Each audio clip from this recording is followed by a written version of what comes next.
दोस्तों नमस्कार। आज हमारे बीच म्यूज़िक ऑनर्स, दिल्ली यूनिवर्सिटी से म्यूज़िक ऑनर्स कर रहे लावण्य खन्ना जी हमारे साथ हैं, जो इस समय म्यूज़िक के क्षेत्र में, संगीत के क्षेत्र में काफ़ी आगे बढ़ चुके हैं, जबकि इनकी उम्र केवल 21 वर्ष की है। और तो लावण्य खन्ना जी, हम आपका स्वागत करते हैं ट्रू मीडिया में। शुक्रिया। और कुछ लाग लपेट ना करते हैं या प्रश्नों की, मैं आपके पास फिर से आपके पास प्रश्नों की बौछार लेकर आ रही हूँ। तो पहला प्रश्न मेरा आपसे है, जो आपसे संबंधित है। आप इतनी छोटी सी उम्र में संगीत को इतना आगे तक कैसे ले गए, मैं उसके विषय में कुछ जानना चाहूँ। देखिए मैम, मैं तो अभी भी संगीत सीख ही रहा हूँ और सारी ज़िंदगी संगीत सीखता ही रहूँगा। लेकिन क्या है कि इसका श्रेय जो है मैं अपने माँ बाप और गुरु लोगों को दूंगा, जिन्होंने मेरे को इस लायक बनाया कि मैं आज कुछ संगीत में बजा पाता हूँ। लेकिन इसमें ज़्यादा श्रेय जो है वो मेरे माँ बाप को है, क्योंकि जिन्होंने मेरे को पढ़ाया लिखाया, मेरे पे दिन रात मेहनत करी है। हर जगह वो मेरे साथ खड़े हैं, आज भी खड़े हैं, शुरू से खड़े थे। चाहे वो मैं DPS मथुरा रोड में जब मैंने बजाना शुरू किया कीबोर्ड तब से, या चाहे मैं अपने स्कूल के अंदर कोठारी इंटरनेशनल के अंदर प्ले कर रहा था तब, या आज मैं कहीं भी स्टेज पे परफॉर्म कर रहा हूँ तो अपने बैंड के साथ तब। तो पूरा सपोर्ट उनका आपके पास है, हाँ आपके साथ। यहाँ तक कि जब मैं स्कूल डेज में था तो मेरे को पढ़ाई के टाइम पे भी टीचर्स ने मेरे स्कूल में बहुत मदद करी। जब वो देखते थे कि मैं म्यूज़िक के अंदर इतना हो, तो उन्होंने कभी मेरे को इतना नहीं करा कि नहीं तुम क्लास में आओ पढ़ाई करो। हमेशा वो साथ देते थे मेरा। मेरी सुबह ट्यूशन्स होती थी, मेरी मम्मी मेरे को उठाती थी 5:30 से सुबह मैं पढ़ता था, फिर स्कूल जाता था, फिर स्कूल से आके मेरे 5:30 बजे म्यूज़िक की क्लास होती थी, मैं वो करते जाता था। फिर आके फिर पढ़ाई, म्यूज़िक की प्रैक्टिस, सब कुछ होता था, सब चलता था। और इस समय आपने एक जिक्र बैंड का फिर जो इसके है अंदर संस्था बनाई है। बिल्कुल, मेरा एक बैंड है जिक्र करके, जैसे किसी का जिक्र करते हैं, जिक्र सूफी रॉक बैंड है मेरा। हमको 3 साल हो गए एक साथ, एंड हम लोगों ने पूरे दिल्ली के अंदर, चंडीगढ़ में परफॉर्म करा हुआ है। One of the top level bands in Delhi के अंदर हमारा नाम आता है आज की डेट पे भी, एंड हर जगह हम लोग रोज शो करते हैं। एंड उसका थोड़ा सा प्रदर्शन आप करके दिखाएंगे मुझे? बिल्कुल बिल्कुल।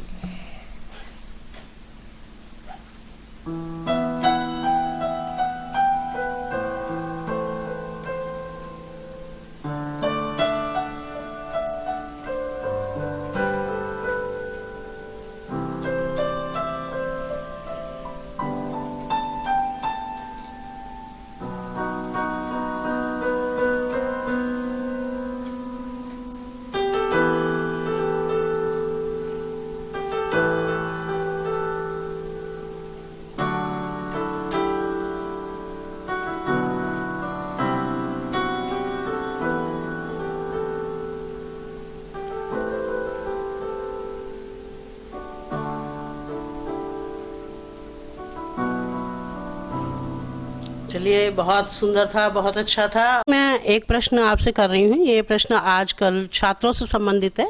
जो छात्र हैं इस समय बहुत बुरी तरह, कोई देशद्रोह में फंसा है, कोई देश प्रेम में। तो इन दोनों के बीच में आप अपने आप को कहाँ खड़ा पाते हैं? आप छात्रों के लिए क्या कहना चाहते हैं?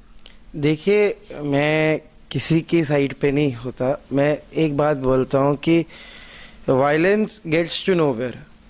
अगर आप यही चीज़ आराम से बैठ के मुद्दा किसी चीज़ का हल करें, तो दुनिया की ऐसी कोई चीज़ नहीं है जो सही नहीं हो सकती या ठीक नहीं हो सकती। लेकिन अगर आप वायलेंस की साइड पे जाते हैं तो उससे कुछ नहीं होगा, सिर्फ देश के अंदर तकलीफ़ें बढ़ेंगी, लोगों की तकलीफ़ें बढ़ेंगी और देश नीचे जाएगा।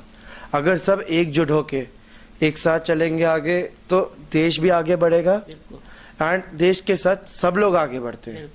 देश की तरक्की तभी हो सकती है। बिल्कुल। एंड अगर हम लोग यहीं पे इन्हीं छोटी छोटी चीज़ों में अटके रह जाएंगे, तो जो बड़ी चीज़ें हैं, growth of the United Nation of as India, वहाँ पे हम लोग कभी आगे नहीं बढ़ पाएंगे।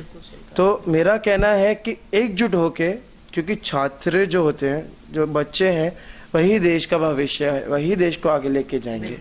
तो उनको आगे ले जाने के लिए उनको एक अच्छी सोच से अपने ही ऊपर मेहनत करनी चाहिए। यहाँ की इन सब चीज़ों के अंदर आके समय बर्बाद बर्बाद नहीं नहीं करना करना चाहिए। चाहिए, और बिल्कुल। उसी से संबंधित अगला प्रश्न आरक्षण को लेकर मैं आपसे पूछना चाहूंगी कि आप आरक्षण के लिए क्या कहना चाहेंगे? देखिए, आरक्षण पे जो आता है कि जैसे मैंने बोला, मैं वायलेंस का बिल्कुल साथ नहीं देता, क्योंकि देखिए प्रॉपर्टी, अगर आप कोई प्रॉपर्टी, जैसे हमने देखा रोहतक के अंदर इतना नुकसान हुआ, प्रॉपर्टी जो तोड़ी सब किया, उससे क्या फ़ायदा हुआ? 10 साल पहले रोहतक चला गया, जो इतनी मेहनत से लोगों ने अपना वहाँ पे नाम करा था, चीज़ें बनाई थी, वो सब बर्बाद हो गई। अब कितने सालों तक वो फिर नहीं बन पाएगा, एंड उससे कुछ नहीं मिला। कुछ नहीं। यही अगर सब एकजुट होकर इतना सही मेहनत करते हैं तो वो उतने ही रेप्यूटेशन के साथ हर बंदे के साथ चल सकते हैं और वही नतीजे और वही चीज़ें निकाल सकते हैं जो हर इंसान। मतलब आरक्षण के बजाय आप कहना चाहते हैं कि मेहनत- बैकडोर से ना आके मेहनत करनी पीछे चाहिए। पीछे से आने की जगह पे आप आगे से आएंगे, मेहनत करके सबके साथ आगे बढ़ेंगे, तो आपको तहा जिंदगी सबके साथ उतनी रिस्पेक्ट दी जाएगी जितनी नॉर्मल को दी जा रही है। सही बल्कि अगर आप पीछे से आएंगे तो तहा जिंदगी आप अपने आप को पहले ही नीचे करके चल रहे हैं। बिल्कुल, आप खुद ही इन भावनाओं से ग्रस्त हो जाएंगे। और फिर मैं आपसे कहना चाहूंगी कि ट्रू मीडिया के माध्यम से आप अपने छात्रों को या अपने साथियों को या देशवासियों को क्या संदेश देना चाहेंगे? देखिए, मैं बस एक यही कहना चाहूँगा मैम कि मेहनत करने से दुनिया की हर चीज़ प्राप्त होती है, एंड शांति जब होती है मन के अंदर तो ही मेहनत अच्छे से कर सकता है इंसान।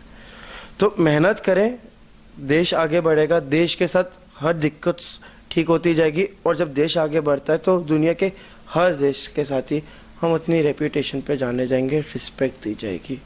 एंड सिर्फ मेहनत करें, अपने आप को आगे करें, बढ़ाते जाएं ताकि देश बढ़ता जाए, क्योंकि हमसे ही देश है और हम ही देश को बढ़ाते हैं। तो साथियों, ये थे लावण्या खन्ना जो अपने विचारों को हमसे शेयर कर रहे थे आज, और इनके अनुसार अगर मेहनत करके आदमी आगे चलेगा, आगे बढ़ेगा, तो देश के साथ साथ वो विश्व में भी अपना नाम करेगा और साथ में देशवासियों का नाम करेगा। और ये कहते हैं कि बैकडोर से आने की आवश्यकता नहीं है। तो हमारा सिलसिला जारी रहेगा। देखिए अगला साक्षात्कार किसके साथ होता है। धन्यवाद।